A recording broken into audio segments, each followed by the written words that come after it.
वेगवेगळी माणसे वेगवेगळ्या देवी देवतांना मानतात व त्यांची पूजा अर्चना करतात. उद्देश असतो घरात सुख, शांती, समृद्धी व आरोग्य असावे. पण हेच देवी देवता जर रुष्ट झाले तर हवा सनसनत निघून गेली. बाहेरील काळोख अधिकच दाट झाला. खिडकीची पाले हळूच खडाडले.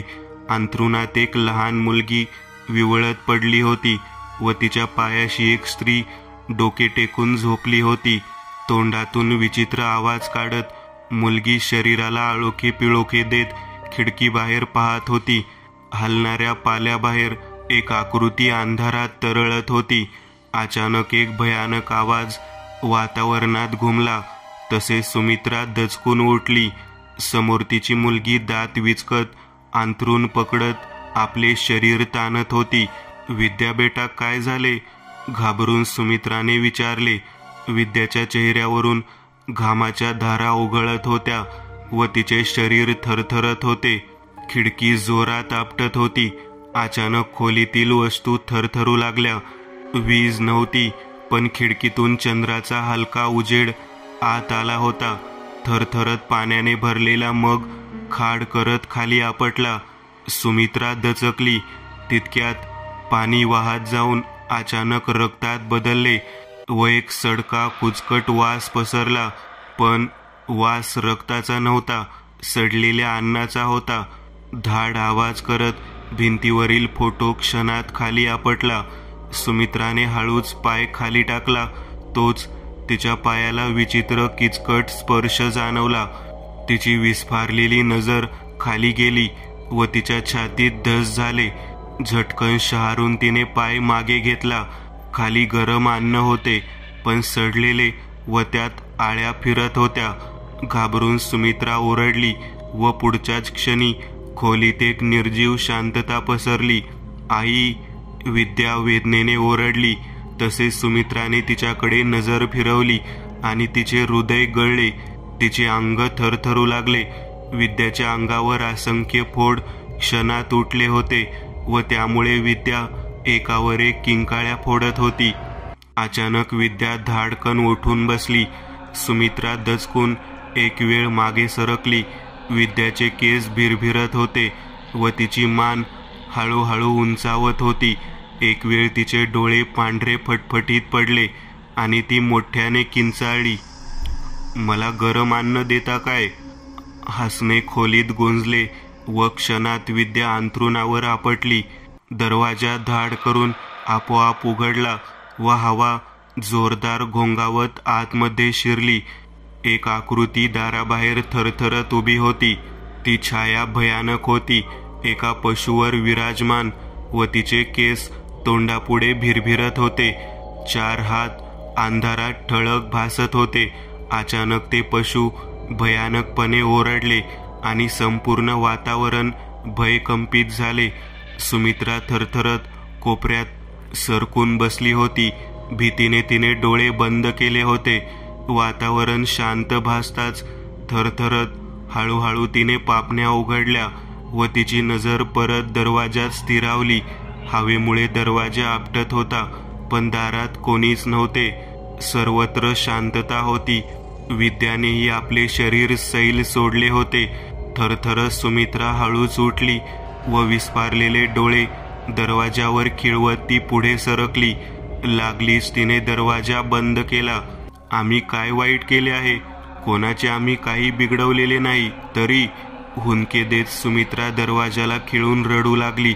अचानक तिच्या कानांनी कसलासा विचित्र आवाज टिपला व पुढच्याच क्षणी तिच्या पायाला गार स्पर्श झाला. तसे दचकून सुमित्राने खाली नजर टाकली. चंबू घरंगळत तिच्या पायावर येऊन स्थिरावला होता व काहीतरी काळपट चंबूतून बाहेर पडत होते. त्याबरोबर एक कुचका वासही तिथे पसरत होता. लागलीच सुमित्रा धडधडत्या काळजाने पुढे सरकली. तोच तिच्या छातीत मोठी धडकी भरली व तिचे पाय जागीच खिळले. एक आकृती कोपऱ्यात थरथरत उभी होती. तिला 4 हात होते व डोके उलटे होते. हळूहळू थरथरत ती हवेत उचलली गेली व अचानक तिची मुंडी गरागरा पंख्यासारखी फिरू लागली. त्याबरोबर विद्याही ओरडू लागली. हळूहळू मोठ्याने हसत ती आकृती पुढे सरकू लागली.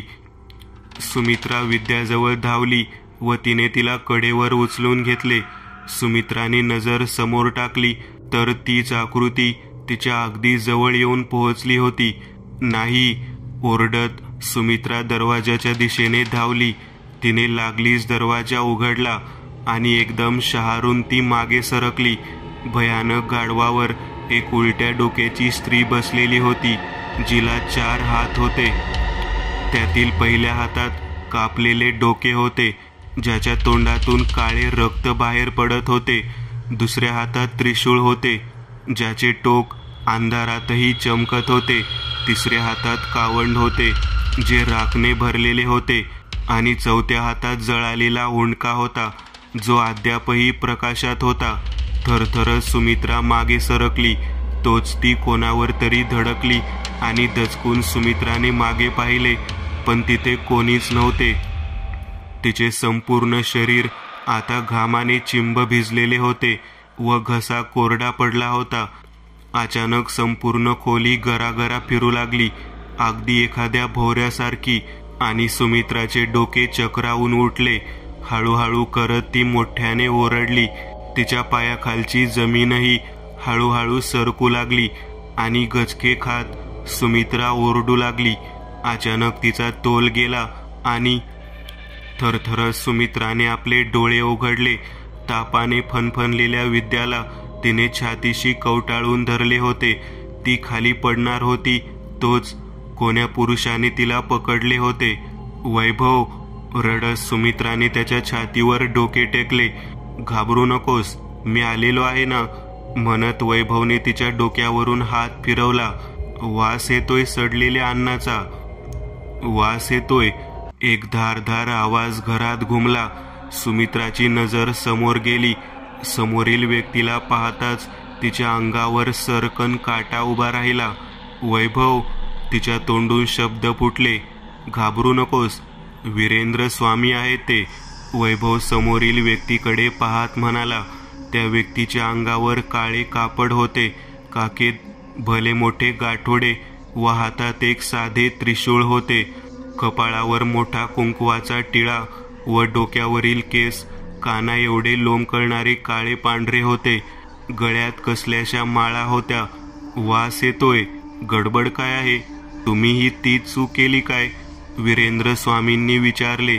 तसा वैभव अडखळला व घडलेला प्रकार वीरेंद्र स्वामींना सांगू लागला. काहीच आठवड्या अगोदर वैभवची बदली महाराष्ट्रातील एका खेडेगावातील शासकीय प्राथमिक शाळेत झाली होती.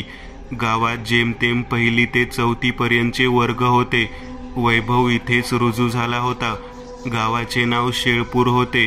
गावात एक फार मोठे व जुने शेताळ देवीचे मंदिर होते. भाविक श्रद्धेने व भीतीने तिथे पूजा अर्चना करत. गावात एक विचित्र नियम होता की कोणीही रात्री अन्न शिजवू नये किंवा गरम अन्न घरात ठेवू नये.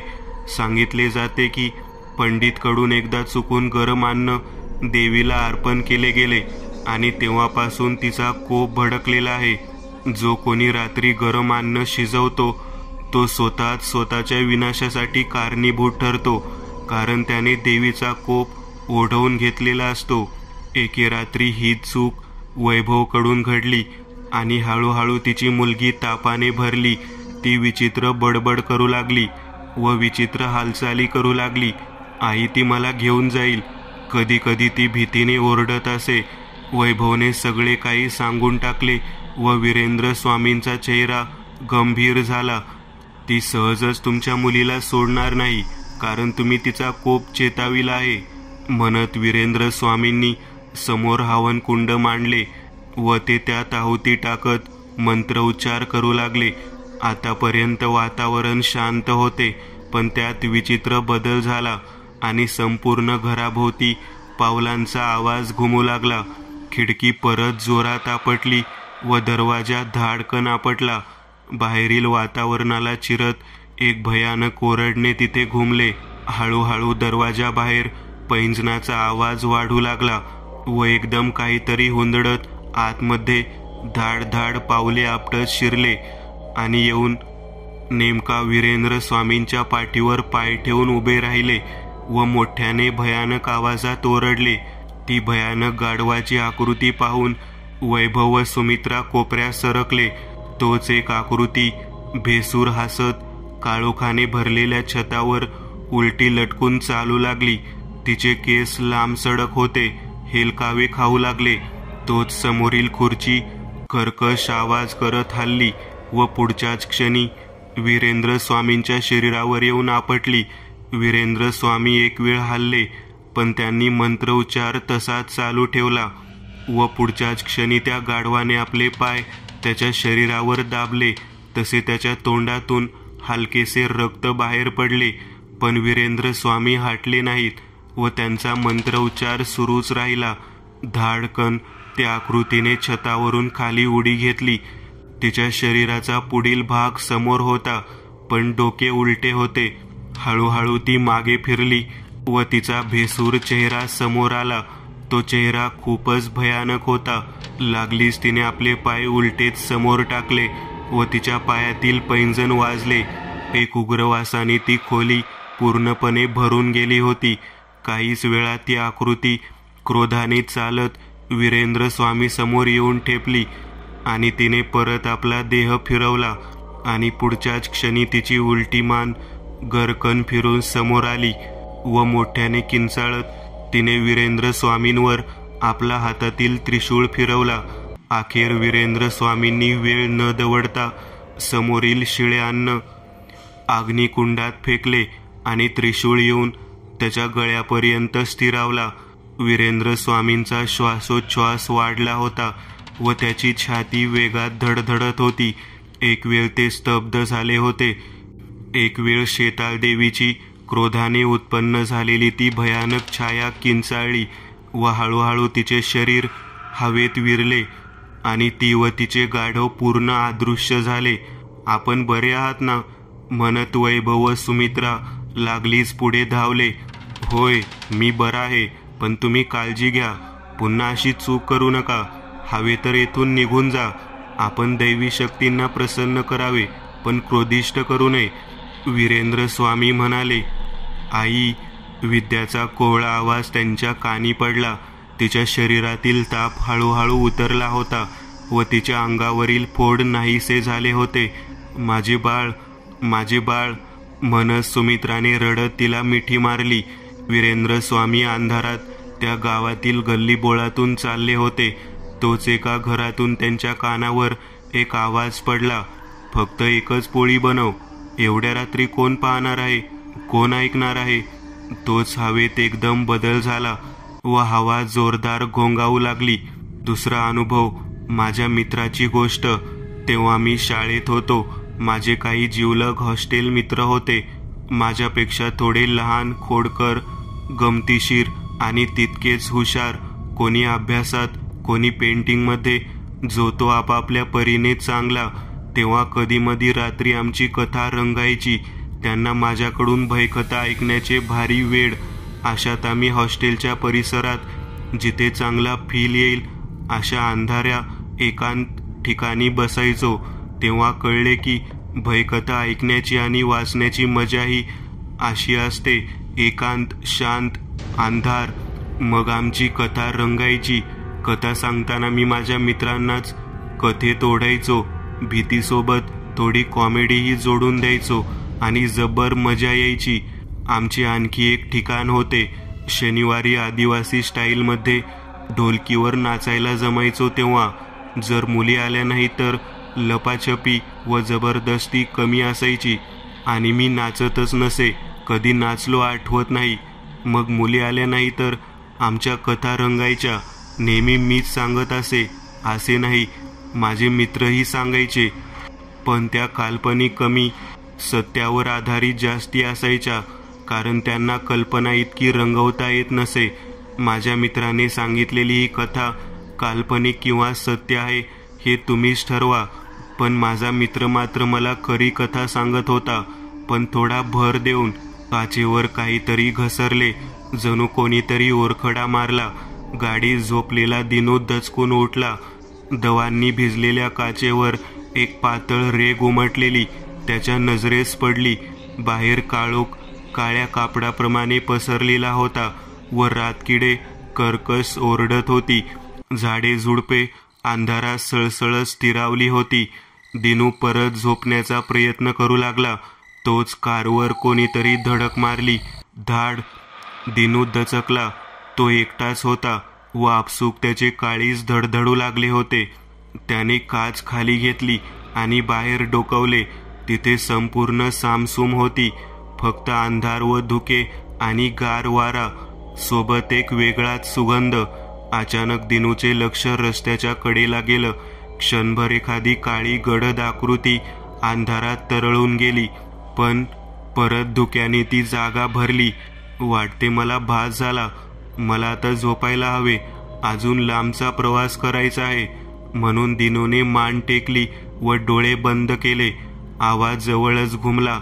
आता दिनू बेचैन झाला होता व काहीतरी अनैसर्गिक गोष्ट वावरते असे त्याचे धडधडते हृदय त्याला बजावून सांगू लागले. छे, असे काहीच नसते. हवा असेल. म्हणून त्याने डोळे बंद केले. थोडा वेळ शांततेत निघून गेला. दमल्यामुळे दिनूही शांत पडला होता. तोच कारमध्ये कुचका वास घुमला व त्यामुळे दिनूची झोप चवताळली. तोंडावर हात घेत अर्ध्या झोपेत असलेला दिनू फक्त थोडीशी हालचाल करून शांत झाला. पण काहीतरी किळसवाणे आवाजही त्याच्या कानात घुमले. वरून विचित्र गुरगुरणे त्याच्या कानात घुमले आणि तो दचकून उठला व त्यांची नजर समोर गेली. त्याला जबरदस्त धक्काच बसला आणि त्याचे तोंड उघडले. समोर एक कुचकी सावली शांतपणे गुरगुरत एकटक दिनूकडे पाहत होती. दिनू किंचाळलाच. तसे आकृती नाहीशी झाली. दिनूने थरथरत आजूबाजूला पाहिले आणि गाडीच्या टपावर काहीतरी धाड करत आपटले आणि थरथरणाऱ्या दिनूच्या काळजात धस झाले. तो लागलीच पुढे सरकला व थरथरत्या हाताने कार सुरू करू लागला. पण कार फक्त आवाज करत बंद पडत होती. तोच कारच्या समोरील काचेवर हळूहळू काही केस सरकले आणि दिनू थरथरू लागला. हळूहळू काचेला घासत एक भयानक सडका चेहरा समोर आला. त्याचे पांढरे फटफटीत चमकदार डोळे दिनूवर एखाद्या विजेरीच्या फ्लॅश सारखे खिळले होते. ती नजर भयानक होती. दिनूचे संपूर्ण शरीर भीतीने जणू गोठूनच गेले. थरथरत दिनूने कार सुरू केली आणि फास्ट गिअर टाकत गाडी क्षणात पळवली. एक संथ हसण्याचा आवाज त्याच्या कानी आला, पण त्याने इकडे तिकडे पाहिले नाही व कार तिथून जितक्या वेगात पळवता येईल तितक्या वेगात त्याने पळवली. त्याची झोप पूर्ण उडालेली होती व नुकतेच आंघोळ केल्याप्रमाणे तो घामाने चिंब भिजलेला होता. नंतर कधी असले प्रसंग घडत नव्हते काय? मी मित्राला विचारले. तिथे ढोलकीचा आवाज घुमला होता व मुले ओरडत जल्लोष करत फेर धरून गोलाकार नाचत होती. घडले ना एकदा? किट्ट काळोख व सळसळती झाडे, हवेत पांढरे धुके वाट चुकवत होते. तो सामसूम रस्ता भीतीची पुरेपूर प्रतिमा होता. वाळलेली पाने उडवत एक मोटरसायकल रस्ता कापत पुढे सरकत होती. गाडीवर शुभम बसला होता. थोड्या दूरवर त्याची नजर गेली. एक सुंदर बाई रस्त्याच्या कडेला उभी होती. चांदण्या प्रकाशात तिचे सौंदर्य अधिकच खुलले होते व हातानेच इशारा करत तिने शुभमला थांबवले. मला थोडे पुढे सोडता काय? तिने मंजूळ आवाजात विचारले. तिच्या अंगावर लावलेल्या मादक अत्तराचा वास तिथे दरवळला होता. एकट्या बाईला असे रानात सोडणे शुभमला बरे वाटले नाही, पण एक शंकाही त्याच्या मनात आली व तो शहारून उठला. त्याने असे अनेक प्रसंग ऐकले होते जिथे रात्री अपरात्री भूते लिफ्ट मागतात व वेळ भेटताच ती माणसाच्या गळ्यात दात रोवून त्याचा फाडशा पाडतात. शुभमने शंकेच्या नजरेने तिच्याकडे पाहिले व हळूच त्याने आपली नजर तिच्या पायांवरती सरकवली. काय बघता? मी माणूसच आहे. मला पुढील गावात सोडता काय? तिने विचारले. तसा शुभम दचकला. हो, का नाही, या बसा म्हणत शुभमने किक मारत दुचाकी सुरू केली आणि जेमतेम वेगाने पळवली. कारण अंधार होता. कितीतरी वेळ गेला आणि शुभमला विचित्र वाटायला लागले. आतापर्यंत त्याच्या नाकात सुगंध शिरत होता, पण आता त्याच्या नाकात घाणेरडा कुचका वास शिरत होता. त्याच्या कानांनीही काहीतरी विचित्र आवाज टिपला. एवढ्यात त्याचे नशीब समजा त्याची नजर आरशात गेली आणि तो एकदम शहारला. मागे बसलेल्या बाईचा चेहरा एकदम कुचका व सडका पडलेला होता. तिचे तोंड थरथरत होते, काही तीक्ष्ण दात बाहेर पडले होते, तर डोळे पूर्ण पांढरे फटफटीत व चमकदार होते. घाबरून शुभमने दुचाकी क्षणात रोखली. काय झाले, गाडी का थांबवली? मागून पुन्हा तोच आवाज आला. गाडी बंद पडली आहे, धक्का मारावा लागेल. मागे न बघता शुभम कसा तरी म्हणाला. ती बाई हळूच गाडीवरून खाली उतरली आणि शुभमने एक चोरटी नजर तिच्यावर टाकली. ती आता एखाद्या सामान्य स्त्रीसारखी झाली होती, पण तिचे पाय पूर्णपणे उलटे होते. शुभमच्या काळजात धस झाले व त्याला दरदरून घाम फुटला. ती बाई दुचाकीला धक्का मारत होती आणि इतक्यात प्रसंगावधान राखून शुभमने गाडी चपळाईने सुरू करून वेगात पळवली. पण तेवढ्यात कांठाळ्या बसवणाऱ्या किंकाळ्या त्याच्या कानी पडल्या. ती बाई आता आपल्या असली रूपात आली होती व किंकाळत शुभमच्या मागे वेगात धावत होती. तिच्या अंगावरील सुंदर साडी जाऊन एखादी काळपट साडी चढलेली होती. तिचे डोळे लाल भडक झाले होते व तोंड प्रमाणापेक्षा वासले गेलेले होते. शुभमने एकदाही मागे वळून न पाहता जेवढ्या वेगात होईल तितक्या वेगात दुचाकी पळवली व ती आकृती मागे पडली. वाचला हा. पण ती त्या रस्त्यात असणारी बाई कोण आहे, तुला काही माहीत आहे काय? मी माझ्या मित्राला विचारले. एव्हाना माझेही काळीज थोडेफार अस्वस्थ झाले होते, पण मज्जा खूप येत होती. ढोलकीचे शेवटचे ताल पडत होते आणि नाचून नाचून घामाघूम झालेले बॉईज शर्ट बिर्ट काढून नाचत होते, कारण त्या दिवशी हॉस्टेलच्या मुली आलेल्या नव्हत्या. माझ्या प्रश्नाला उत्तर देत मित्र म्हणाला, फार पूर्वी गावातील एका बाईने त्या रस्त्याच्या कडेला असलेल्या एका झाडावर गळफास घेतला होता, पण ही गोष्ट कोणालाच माहीत नव्हती. तेव्हापर्यंत तर ती पूर्ण कुजून सांगाडा बनली होती व तिची गळ्यापासूनची हाडे निखळून खाली पडली होती. फक्त डोके दोरीला लटकत होते. गावातील लोकांच्या जेव्हा हे लक्षात आले तेव्हा त्यांनी तिची हाडे आणून जाळून टाकली, पण तिचा आत्मा आजही तिथे फिरत आहे. मित्राची कथा मला खूपच आवडली व तो जे काही सांगत होता ते सर्व सत्य घटनेवर आधारित सांगत होता.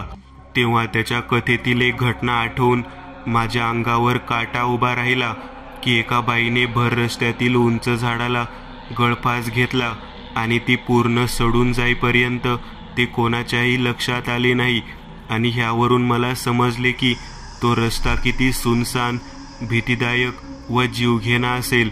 तेवढ्यात नाच गाणेही बंद झाले आणि आमची कथाही. नाचणारेही आनंदित होते आणि आमच्यासारखे कलेचं बिनबाद प्रदर्शन न करणारेही, पण थोडे घाबरून.